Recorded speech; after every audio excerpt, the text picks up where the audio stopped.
अगर प्रखंड विकास पदाधिकारी अगर इस तरह के मामलों में इन्वॉल्व नहीं हो तो किसी भी पंचायत सचिव और किसी भी मुखिया का हिम्मत नहीं है कि गांव के लोगों को वो दुखिया बना दे। आस्था के नाम पे खिलवाड़ और विकास के नाम पे लूट, ऐसा ही मामला पूर्वी चंपारण के कल्याणपुर प्रखंड अंतर्गत बांसघाट पंचायत से कई सालों से आते रहा है। वित्तीय अनियमितता से महाभ्रष्टाचार का पोल फिर से मैं आपको खोल रहा हूं। 16 मार्च 2023 को जो है छठ घाट पंचायत में बनाने के नाम पर 3.5 लाख रुपया गबन किया जा रहा है और पेपर पे उसका जो है बिल कंप्लीट बन जाता है और पेपर पर लिख कर जो है सबमिट हो जाता है कि बांसघाट पंचायत में 3.5 लाख रुपए की लागत से छठ घाट बनकर तैयार हो गया। बांसघाट के स्थानीय ग्रामीण सामाजिक कार्यकर्ता रमेश वर्मा जी को जैसे ही इस भ्रष्टाचार का पता चलता है, रमेश वर्मा जी कानून का दरवाजा खटखटाने लगते हैं। होता ऐसा है कि इस 3.5 लाख की गबन की जानकारी जो है यहाँ के कल्याणपुर प्रखंड विकास पदाधिकारी को जाकर देते हैं और रिटर्न में भी लिखित देते हैं, लेकिन कल्याणपुर प्रखंड विकास पदाधिकारी का खून गर्म नहीं होता है, नहीं उनका ध्यान इनके दिखाए गए 3.5 लाख के भ्रष्टाचार पे आकर्षित होता है। इसको लेकर जिला पंचायती राज विभाग और डीएम साहब तक का दरवाजा रमेश वर्मा जी खटखटाते हैं, लेकिन कोई सुनवाई नहीं होता है। उसके बाद रमेश वर्मा जी जो है लोक शिकायत का सहारा लेते हैं और लोक शिकायत में जैसे जाकर मामला को डालते हैं, बाद में मीडिया के सामने आते हैं रमेश वर्मा जी और हम लोग पूर्व में भी इस पर खबर चला चुके हैं। मामला को डालने के बाद जो है 3.5 लाख का राशि फिर से सरकारी खजाने में वापस कर दिया जाता है। इन तमाम बातों को लेकर अभी रमेश वर्मा जी जो है ऑलरेडी कैमरा पे मौजूद है। जरा दर्शकों को जो है पूरा इसका वृत्तांत में आप बताइए, क्योंकि ये लोग समझे कि किस तरह से भ्रष्टाचारियों से लड़ा जाता है और कैसे न्याय मिलता है। मामला हमारे बांसघाट पंचायत में वार्ड नंबर 5 में मुखिया एवं पंचायत सेवक के द्वारा 3.5 लाख की राशि 16 मार्च 2023 को 22-23 की योजना में राशि की निकासी कर ली जा रही है। उसके बाद हम लोग प्रखंड विकास पदाधिकारी को बताते हैं, आवेदन देते हैं, उस पर कोई कार्रवाई नहीं करते हैं, तो हम क्या चले जाते हैं जिला में, जिला पंचायती राज पदाधिकारी को और जिला उप विकास आयुक्त को हम लोग देते हैं, उस पर भी कोई कार्रवाई नहीं हो रही है। तो लास्ट में हम लोग जाते हैं लोक शिकायत कोर्ट में जाते हैं, तो वहाँ पे हम पटना आवेदन देते हैं। पटना से जो है हमारे आवेदन को लोक शिकायत अनुमंडल चकिया को भेजी जा रही है। हम लोग 23/9/2025 को आवेदन देते हैं। वहाँ से लोक शिकायत से हम लोगों को ऑर्डर शीट में इसी बीच में मुखिया के द्वारा 3.5 लाख की राशि पुनः जमा करा दी जा रही है। ऑर्डर शीट मिलने के बाद मुखिया जी जो है इसमें फिर से जमा कर, हाँ, उसके बाद में लोक शिकायत निवारण पदाधिकारी के द्वारा मुखिया और पंचायत सचिव के ऊपर कार्रवाई करने की 24/11 को आदेश दी जा रही है से इस पर कार्रवाई किया जाए। यह वित्तीय अनियमितता बरती गई है मुखिया के द्वारा और पंचायत सचिव के द्वारा। फिर पुनः यह आदेश लेकर के हम प्रखंड विकास पदाधिकारी के यहाँ जाते हैं, तो उन्होंने लिखा कि हम यहाँ से कुछ नहीं कर सकते हैं, हम जिला को लिख दे रहे हैं। तो जिला को प्रखंड विकास पदाधिकारी के द्वारा 2/12/2025 को यहाँ से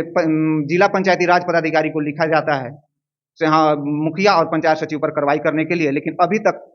क्या कार्रवाई किया गया अभी तक मुझे इसकी कोई जानकारी नहीं। मामला 2022-23 की होती है और 24 जो है यह भ्रष्टाचारियों से लड़ते हैं और इनकी भ्रष्टाचार की पर्दाफाश करते हैं। उसके बाद 25 में जाकर जब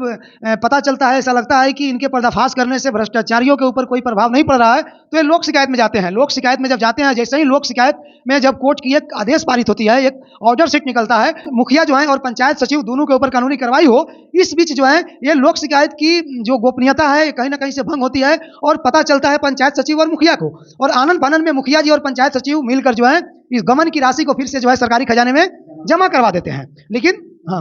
49 हजार कर करके 8 बार में ये लोग जमा करवाते हैं। केस पीरियड में जो केस चल रहा है उसी पीरियड में जो है ये लोग 3,50,000 की राशि को जमा करता है और ये लोग 8 बार में जमा करवा देते हैं। और उसके बाद जब यहाँ पे कंप्लेनर जो है जब वो चिट्ठी पत्रिका जो कोर्ट का आदेश लेकर जब बीडीओ साहब के पास पहुंचते हैं, तो बीडीओ साहब कहते हैं कि मेरे बाजुओं में उतना दम कहाँ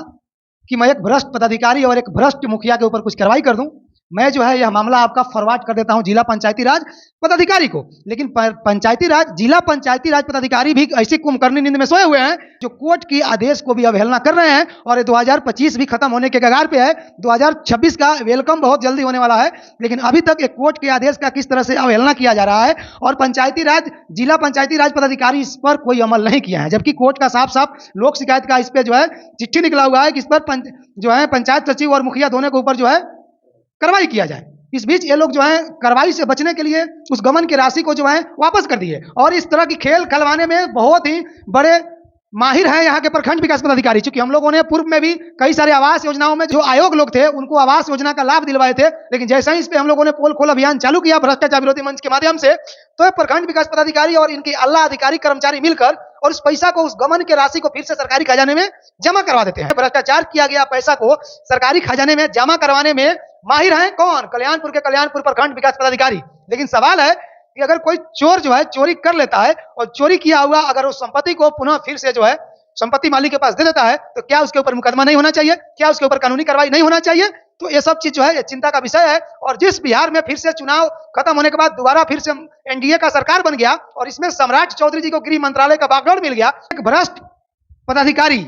अपने भ्रष्टाचार की सारे हदें पार कर देते हैं, लेकिन न सम्राट चौधरी की प्रशासन की खून गर्म हो रही है और नीतीश कुमार के जिला अधिकारी का खून गर्म हो रहा है, और बीडीओ साहब का तो मतलब है कि बीडीओ मतलब सब लेकर डूब जाओ, मतलब यह कंडीशन है। और यह कंडीशन से मैं कहीं ना कहीं से मैं बिहार के मुख्यमंत्री और पंचायती राज मंत्रालय तक मैं अपने कैमरे के माध्यम से मैं पहुंचाना चाहता हूं कि जिस पर कोर्ट का आदेश है और आदेश विगत 1 महीना पहले मिला है और आज तक जो है यह फाइल पता नहीं जिला पंचायती राज पदाधिकारी के किस कूड़ेदान में फेंक दिया गया है कि अब तक उस भ्रष्ट पंचायत सचिव और मुखिया के ऊपर कार्रवाई नहीं हुआ। यह चिंता का विषय है और मेरा विनती है बिहार सरकार से, ऐसे ऐसे भ्रष्ट कर्मचारी पदाधिकारियों के ऊपर आप कानूनी कार्रवाई करने लगिए और इनके ऊपर जब बुलडोजर चलाने लगिएगा तो मुझे नहीं लगता है कि बिहार में हम लोग जैसे लोगों को ऐसे कैमरा पर आकर बकैती करने की जरूरत पड़ेगी और आप लोग को भी चुनाव में जो है उतना संघर्ष करने की जरूरत पड़ेगी। बाकी ये बिहार है, यहाँ पे सब कुछ संभव है और कहीं ना कहीं से बिहार में चाहे छठ घाट का निर्माण करवाना हो, रोड का निर्माण करवाना हो या आवास का काम हो, ये सब काम जो है बिहार में जरूरतमंदों के लिए नहीं है। यह सब योजना जो है ना कुछ बिहार सरकार के अपने कुछ जो उनके खास लोग हैं, सगे सागिर्द लोग हैं जो चुनाव में दारू मुर्गा खर्च करते हैं, उन्हीं लोगों के लिए यह फंड बनाया गया है, वही लोग लूट खसोट करके खाते हैं। डीएम साहब से, पंचायती राज विभाग के पदाधिकारी और बिहार सरकार के तमाम मंत्रालय से आप क्या कहना चाहते हैं? इसके बाद में हम प्रथम अपील में हम जाएंगे और इसके बाद हम इस भ्रष्ट मुखिया और पंचायत सचिव के खिलाफ इसके गबन के आरोप सिद्ध हो गया है। अब इसके गबन के आरोप के खिलाफ में उसको पदमुक्त करने के लिए और पंचायत सचिव को सेवा समाप्त करने के लिए अब बड़ी कोर्ट में मैं अपील करूंगा। बाकी मेरा अपील जिला अधिकारी महोदय से है, मेरा अपील जिला के पंचायती राज पदाधिकारी से है, प्रखंड विकास पदाधिकारी से मेरा कोई अपील नहीं है, क्योंकि इस तरह की मामला में प्रखंड विकास पदाधिकारी पूर्ण रूप से इन्वॉल्व होते हैं, वो भ्रष्ट होते हैं, भ्रष्टाचार को बढ़ावा देते हैं। अगर प्रखंड विकास पदाधिकारी अगर इस तरह की मामलों में इन्वॉल्व नहीं हो तो किसी भी पंचायत सचिव और किसी भी मुखिया का हिम्मत नहीं है कि गांव के लोगों को वो दुखिया बना देगा। बाकी आप लोग अपनी प्रतिक्रिया कमेंट बॉक्स में दीजिए और पहले भी इस मामले को लेकर भ्रष्टाचार विरोधी मंच के प्लेटफॉर्म पर आवाज उठाती आई है और बिहार के तमाम जगहों से आप लोग अगर भ्रष्टाचार से कहीं ना कहीं ग्रसित हैं, पीड़ित हैं, तो आप जो है भ्रष्टाचार विरोधी मंच के पास आकर और अपनी उस भ्रष्टाचार की पोल पट्टी को खुलवा सकते हैं, भ्रष्टाचार से रिलेटेड मामले को उठवा सकते हैं। जय हिंद, भारत माता की जय।